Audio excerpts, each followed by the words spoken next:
O exemplo mais complexo, um dos mais complexos do emprego de sistemas digitais é a obtenção do computador digital moderno. Então, nós vimos que algumas representações de valores negativos usavam um zero positivo e um zero negativo, e como consequência disso, os valores que ele conseguia representar iam de menos 2 elevado a n menos 1, até 2 elevado a n menos 1. Já no complemento a 2, a gente tinha um valor a mais negativo, né? E a gente vai observar alguns exemplos aqui que mostram que esse detalhe que a princípio é bem fundamental e a gente está usando em circuitos bem simples, que são os somadores, estão na essência dos próprios valores numéricos inteiros que são usados, inclusive, em programação de alto nível. Tá? Então, aqui, por exemplo, a gente tem o Scilab, e se eu colocar um valor numérico qualquer no Scilab aqui, x igual a 152. Não, um valor menor. 75. Aqui.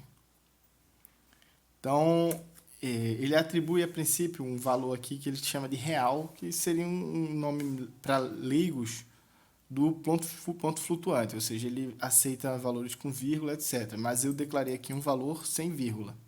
Então, para eu forçar o Scilab a usar um valor inteiro, tem algumas funções que são a uint e a int, que ela força ele a usar inteiros na representação. Tá?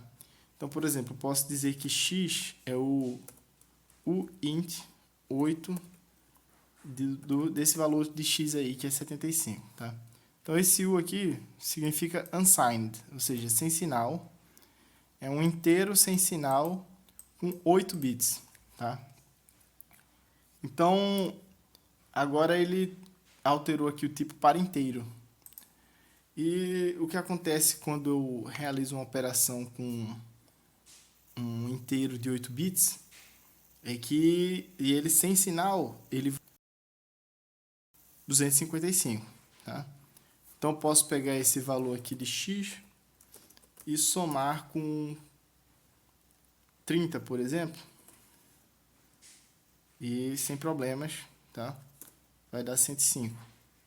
Posso pegar esse valor de x, mas se agora eu somar com um valor que extrapole 155, nós vimos que num somador puro, a tendência era ele trabalhar em módulo 2 elevado a n, ou seja, ele vai dar a volta.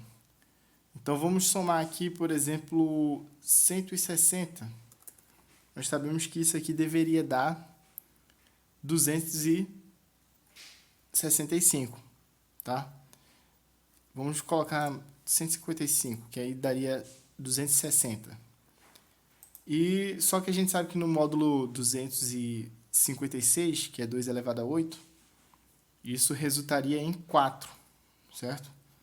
Então, de fato, quando a gente tenta executar isso forçando o valor x a ser um inteiro de 8 bits, quando ele chega no último valor, que seria 255, ele começa a dar a volta, então, de fato, ele trabalha numa aritmética modular.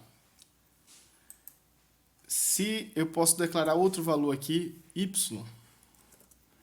igual a... Vamos começar com o mesmo valor aqui, 75. Só que agora, ao invés de usar o unsigned int, eu vou usar só int. Tá? Ou seja, seria um inteiro puro de 8 bits. E aí, o tipo dele fica aqui inteiro 8. Tá? E se eu fizer as mesmas operações, y igual a y mais 30. Então, para dar 105, tudo bem. Só que esse inteiro, como ele não é sem sinal, significa que ele tem sinal, tá? Eu já sei de antemão que essa representação com o sinal dele é em complemento a 2. Então, se ele é em complemento a 2, a gente sabe que se eu fizer uma operação que passe de 127, ele vai começar a entrar nos valores negativos, tá? Então, se eu colocar aqui y igual a 105, que é o valor que ele já tem, mais 30, daria 135.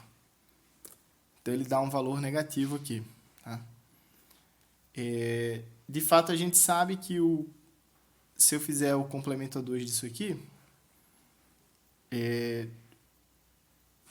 teria que dar 121 somado com o valor que isso aqui representa, que é 135, teria que dar 2 elevado a n, né? Então, 135 mais 121, de fato, dá 256, tá? Então, ele está operando numa aritmética de complemento a 2. Tá? Então, internamente, o software, quando eu forço ele a usar os inteiros, ele usa o complemento a 2, que é uma coisa que a gente está vendo como sendo uma coisa muito baixo nível, né? Então, aqui como um outro exemplo, eu tenho um macro simples aqui feito no LibreOffice, tá? Então, eu só estou aqui declarando a variável x como inteiro, tá?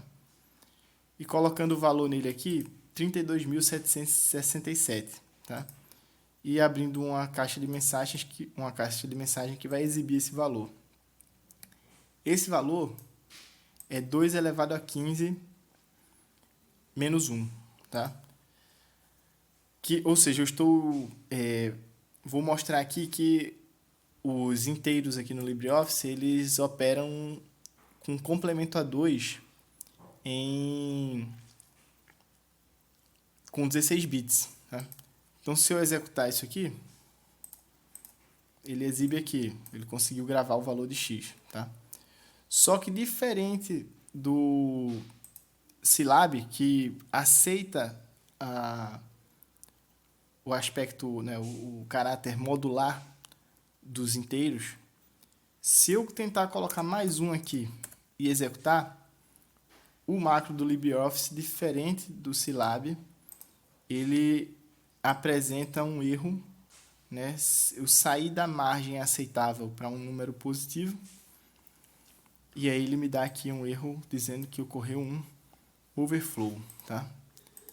Então, vamos ver também se ele consegue chegar nas margens negativas. Vamos ver se eu consigo gravar menos 2 elevado a n menos 1, menos 1, né?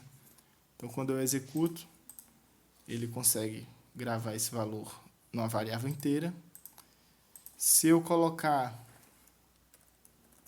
um valor a mais aqui, mais 1, e a gente vai ver que funciona também. Ou seja, a amplitude para os valores negativos tem um valor a mais. E se eu tentar passar em mais um aqui,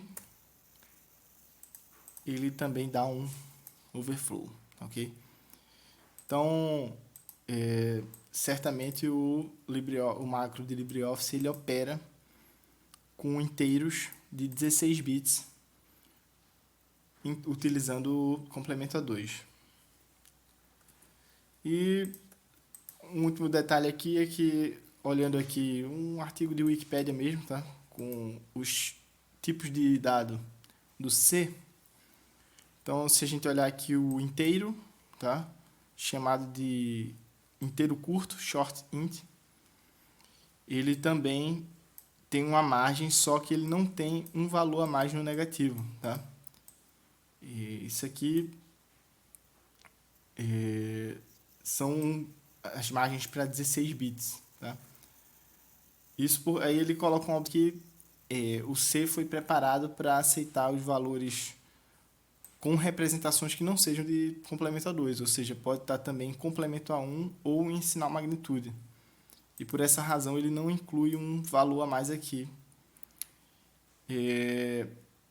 Apesar de que, olha, ele fala aqui, apesar do complementa 2 ser uma representação muito mais comum, tá? E por aí vai, né? Quando a gente coloca apenas inteiro, ele tem a margem negativa e a positiva.